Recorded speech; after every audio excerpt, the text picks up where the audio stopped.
High আমি hi friend, আমার Facebook বন্ধুদের গুড মর্নিং জানাই। সকালবেলায় আমি আর আমার যা মানে দিদি দুজন মিলে সকালে একটু চা খেয়ে নিলাম। তারপর দিদি আনাজ কেটে দিল। আনাজ কাটার পর আমি রান্না বসিয়ে দিলাম। রান্না করতে করতেই সমস্ত রান্না আস্তে আস্তে করছিলাম। তারপর আমাদের যে কুকুরটা আছে তাকে সকালে ওর একটু বিস্কুট খাওয়াচ্ছিল, কিন্তু রাগ হয়ে গেছিলো, বিস্কুট খাবে না, ও ভাত খাবে। ওর খিদে পেয়েছে, ও মাংস চিকেন দিয়ে ভাত খাবে, কিন্তু ভাত কিছুতে মানে বিস্কুটটা কিছুতেই খেতে চাইছিল না। এত বিস্কুট দেওয়া হচ্ছে, কিছুতেই বিস্কুট খাবে না।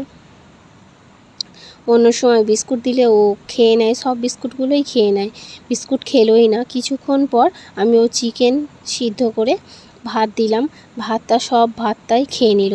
তারপর স্নান করলাম। স্নান করার পর আজকে আর আমার ঘরের পুজো দেখালাম না, দিদি পুজো করছিল, দিদির পুজোটাই তোমাদের সঙ্গে শেয়ার করলাম। দিদির ঘরে 4টে গোপাল আছে, রাধাস্বামী আছে, মা লক্ষ্মী আছে, মহেশ্বর আছে, সমস্ত ঠাকুরকে দিদির পুজো করতে অনেক সময় লাগে, তাই আমি একটু দিদির কাছে গিয়ে ভিডিও করে তোমাদের সঙ্গে শেয়ার করলাম। তারপর দিদি ধূপ প্রদীপ জ্বেলে নিয়ে ঠাকুরকে ভালো করে ঠাকুরকে পুজো করছিল। আমি তার মধ্যেই দিদিকে একটুখানি দিদিকে লুকিয়ে পিছন দিক দিয়ে নিয়ে একটু করলাম, ভিডিও করলাম। তারপর দিদি ফুল দিচ্ছিল, এই ফুলটা আগেই দেওয়া হয়েছে, আমার ভিডিওটা একটুখানি ভুল হয়ে গেছে। তারপর আমাদের জোজোর খিদে পেয়ে গেছে, ওর জন্য আমি ভাত আর মাংস মাখছিলাম ওর খাবার থালাতে মেখে, ভাতটাকে ভালো করে মেখে ওকে ছেড়ে দেওয়া হলো ঘর থেকে। ও এসে ভাতটা খাওয়া শুরু করে দিল।